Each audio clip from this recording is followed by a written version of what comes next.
sebagaimana telah diwahyukan dan diwasiatkan oleh Allah Subhanahu wa taala dalam wahyunya, wa min ana'il laili fasabbih wa atrafan nahar la'allaka tardha. Dan bertasbihlah pula di malam dan siang hari supaya kamu merasa senang.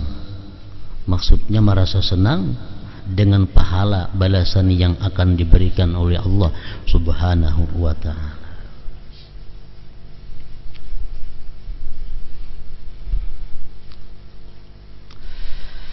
Sepanjang malam dan siang hari merupakan umur.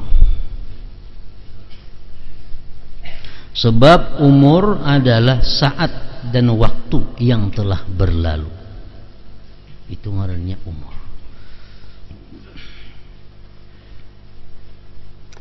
Allah Ta'ala mewahyukan, wadhkurisma rabbika bukratan wa asila wa minal laili fasjud lahu wa sabbihhu laylan tawila. Dan sebutlah nama Tuhanmu di waktu pagi dan petang, dan pada sebagian dari waktu malam sujudlah kepadanya, dan bertasbihlah kepadanya pada bagian yang panjang di malam hari.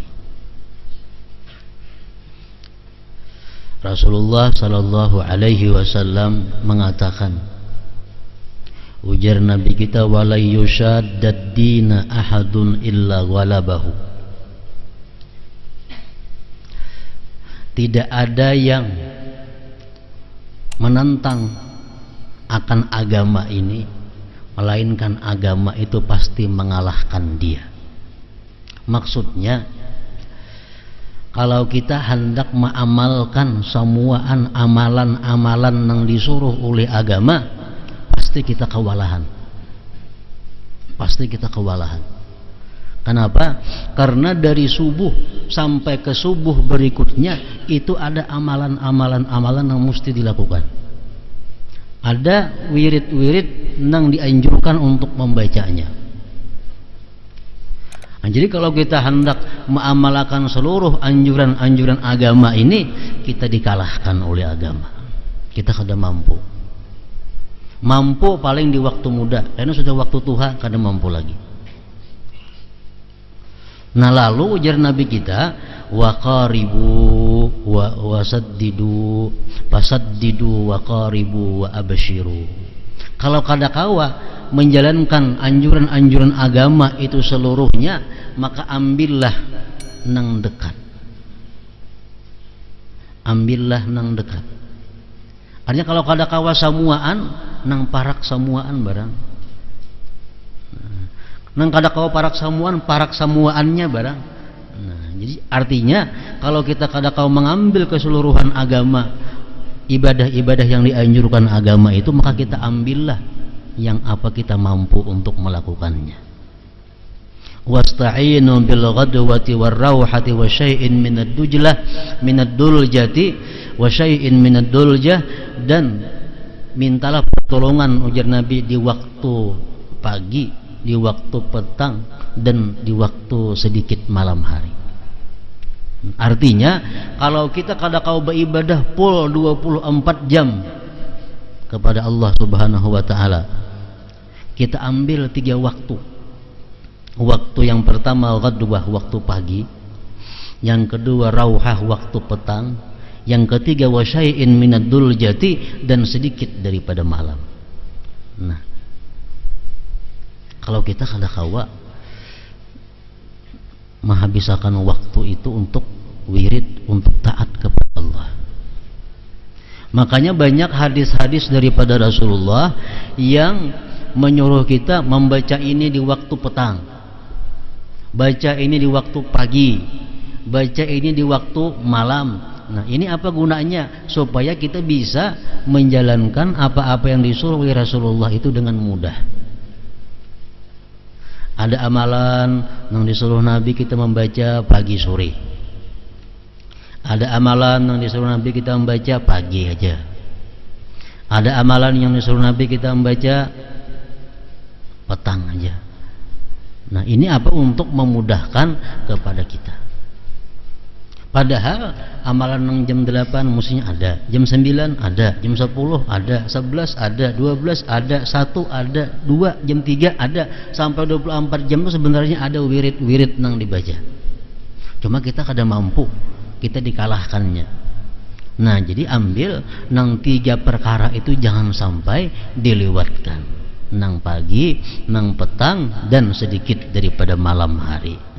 Usai'in minad dulja.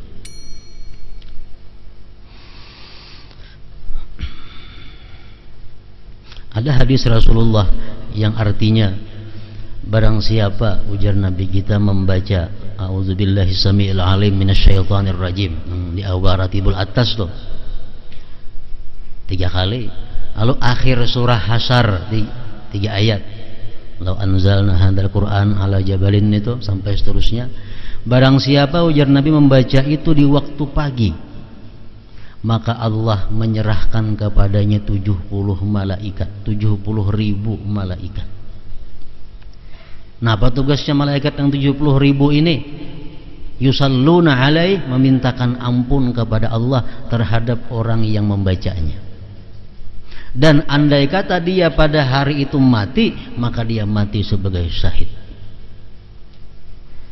Nah, apabila dia di petang hari membaca demikian halnya, nah, untuk malamnya pun berlaku seperti yang siang tadi juga.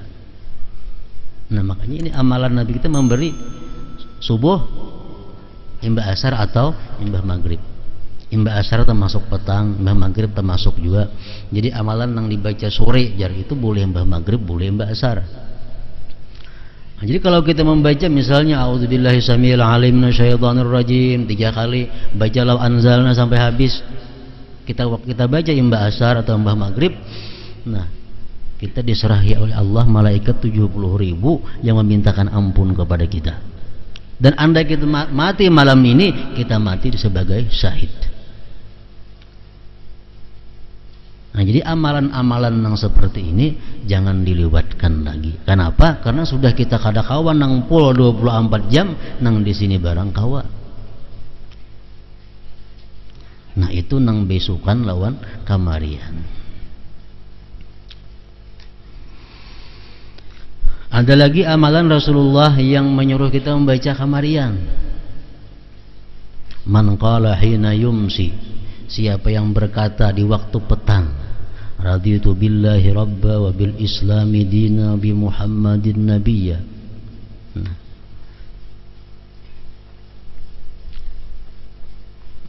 pastilah Allah Subhanahu wa taala akan memberikan keridhaan kepadanya. Karena haqqan 'ala Allah ayyurdiyahu. Pasti Allah akan meridai orang tersebut. Kalau kita kamarian baca baik imbah asar atau imbah maghrib, raditu billahi rabba wa bil islami dina wa bi Muhammadin nabiyya, Allah meridai akan dia. Nah, ini nang di kamarian. Nang bisukan, hadis Rasulullah mengatakan man shalla salatal fajri wa jalasa fi makanihi hatta tatlu asy-syamsu a'tahu Allah taala asyra khisal. Barang siapa sembahyang subuh kemudian dia terus berzikir di tempatnya sampai terbit matahari jam 6. Nah, ngapa dibaca?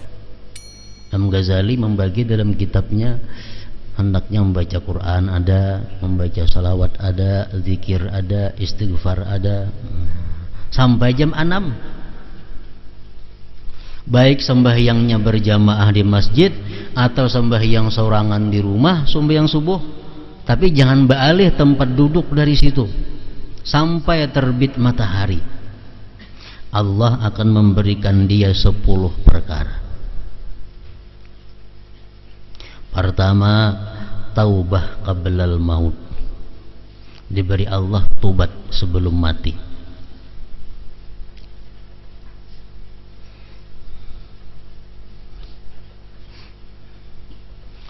Wasaniha, yang kedua, ujar Nabi kita, barakatum bi rizqih, barakah pada rezekinya.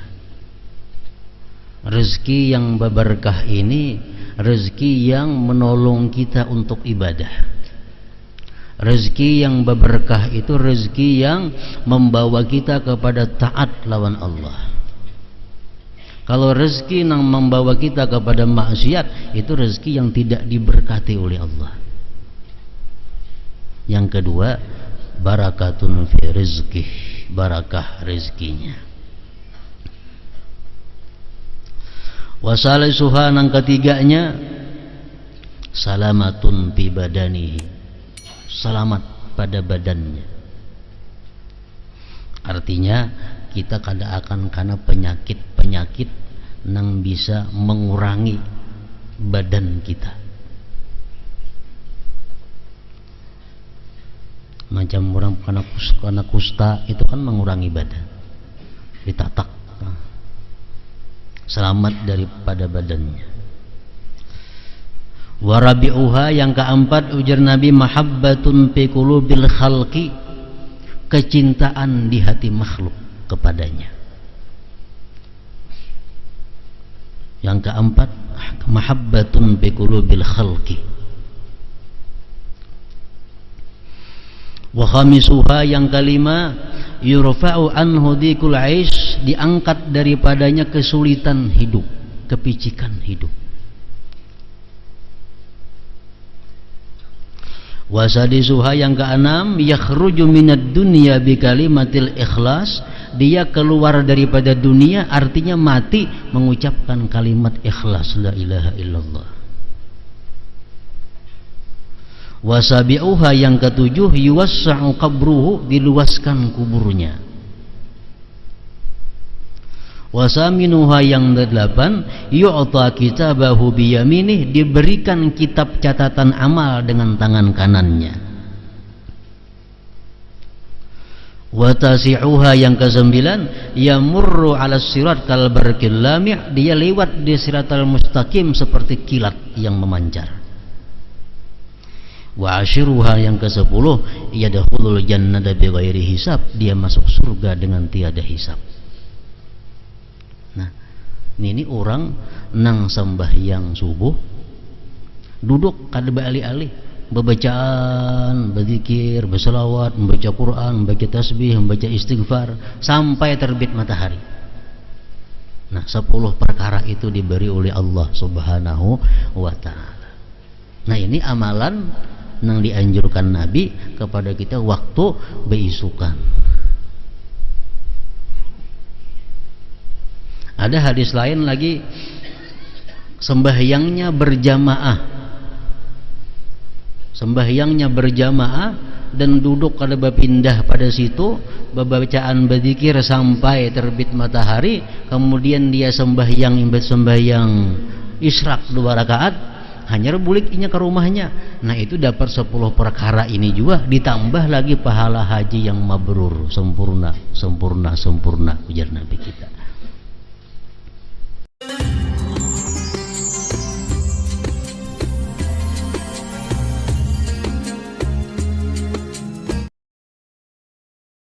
Terima kasih telah mendengarkan ceramah dari Kiai Muhammad Bahit. Jangan lupa subscribe, like, dan komen.